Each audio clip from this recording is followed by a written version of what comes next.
Welcome to Live the Dream with yours truly, Marty Kaiser.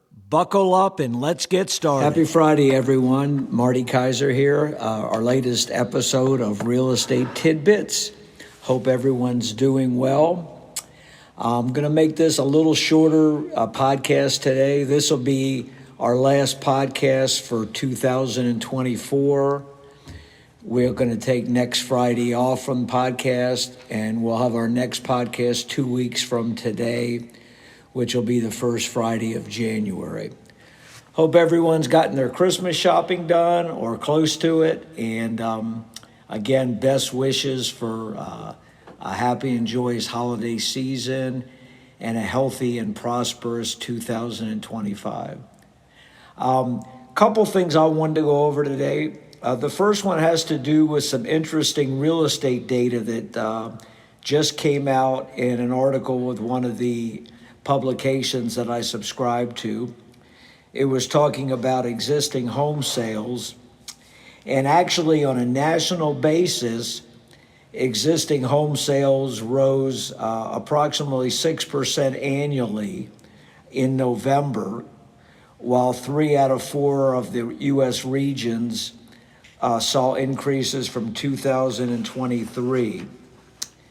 And to be more specific, the Northeast had sales rising 8.5% since October, which was a 6.3% increase from the same time in 2023. So this was a big reversal of the trends we've been experiencing this year.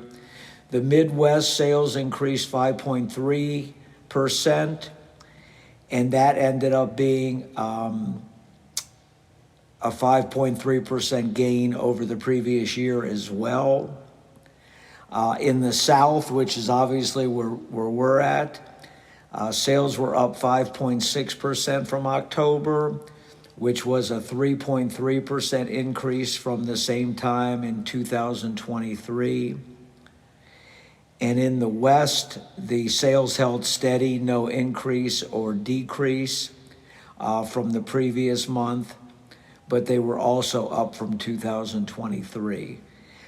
In all 4 regions, the median or average price increased as well. So those are all excellent barometers, and hopefully we'll see a continued momentum into 2025.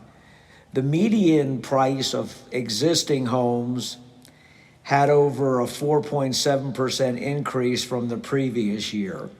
And that's kind of what we've been experiencing in Orlando. As I had mentioned in previous podcasts, prices had held steady, and in the more popular areas, prices were still on the increase. Not nearly as much as in 2022 and 21, but still that was a positive sign when you consider that interest rates went up significantly, and so the affordability index went down. So those are all really good things, and we're optimistic that we're going to see a much better 2025. On the political spectrum, which will somewhat impact, or could impact, I should say, real estate. If you've been following the news, the continuing funding bill to keep the government going was not agreed to in Congress. It was actually a pretty significant disagreement where it wasn't like a 1 or 2 vote, but it was a significant vote against. And this was a combination of almost all the Democrats not agreeing, plus about 3 dozen Republicans didn't agree. So it was a pretty sizable amount of people. They have until tomorrow, Saturday at midnight. If they don't agree on some kind of what they call continuing funding resolution, that's going to mean our government is in essence shut down, which affects all government workers basically on the federal level from getting paid. On a local level, where it could impact us is going to be the airport. there'll just be a lot of federal workers that are affected by this. And obviously there's, with the Homeland Security, the TSA, and the air traffic controllers and all, there's a significant number of federal employees. So the last time that we had this type of budget crisis, I believe, was in 2019 during the president-elect's last term, and it significantly impacted airports. They didn't shut down or anything, but the wait times were definitely longer, and there was more cancellations and things of that nature. So we're hoping that they can agree on something in the next 36 hours, but that's far from certain. There's so many political factors at play with these things. The thing that's probably complicated this a little bit more, in my opinion, is that Elon Musk, who I'm sure most of you have heard of, a billionaire and the founder of Tesla, the founder of one of this, I think it's SpaceX, and a lot of other things,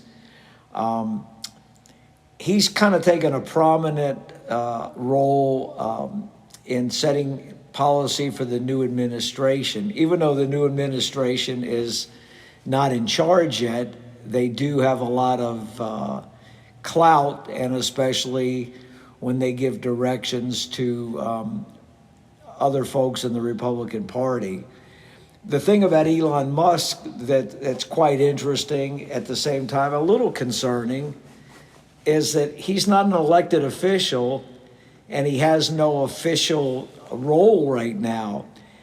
But because he's gained the confidence of the president-elect and he's quite an outspoken, aggressive personality, he has a lot of impact. And from what I've been able to ascertain doing my own research, the continuing resolution that was proposed in large part by Elon Musk's desires was not the one that had been unofficially agreed to between Republicans and Democrats earlier in the week, that the Speaker of the House, Mike Johnson, had kind of brokered an agreement between the two parties. So when this new proposal was proposed, evidently it was significantly different than what had been agreed to between the two parties previously, and that was the reason for it not being agreed to. I guess from my point of view, what's a little disconcerting is that Elon Musk seems to have, he's going to be a tremendous amount of importance and being listened to, at least in the beginning of the new administration. He's a very opinionated person, obviously, but he's controversial, and he causes a lot of, for lack of a better term, discord. He was, as you know, he was the individual that purchased Twitter, and there's a lot of different things that have evolved since his purchase of Twitter. So we'll kind of have to wait and see. I'm hoping that somehow the government will continue to operate, because I do know a lot of people that are employed in the federal government, and a lot of people rely on it for a variety of things. And when they have their funding suspended, it has a lot of residual effect. So let's keep our prayers and wishes for that. Otherwise, nothing too radical has taken place since my podcast of last week. Real estate for the latter part of the year always slows down a little bit, but as I mentioned previously, all things being equal, it's been a pretty good December. And so I think that, again, bodes well for a very strong 2025.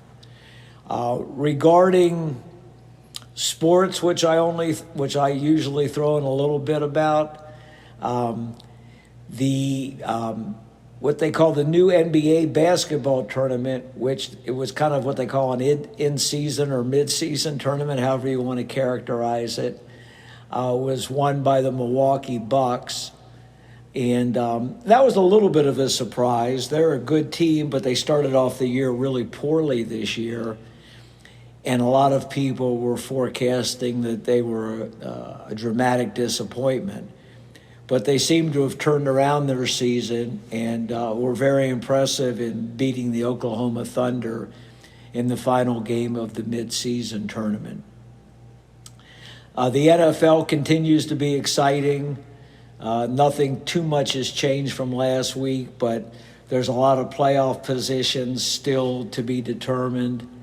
And we're entering the last 3 weeks of the season, so it should bode well for an exciting finish and hopefully a great playoff season. Some of the changes the NFL has made seem to have been effective in that they've made the last few weeks of this season a lot more importance due to some of the structural changes they made. On a personal note, I'm looking forward to the holidays, and I wanted to give everybody, including myself, a break from the podcast, so that's why we're not going to have next Friday's podcast. We expect 2025 from a podcast standpoint.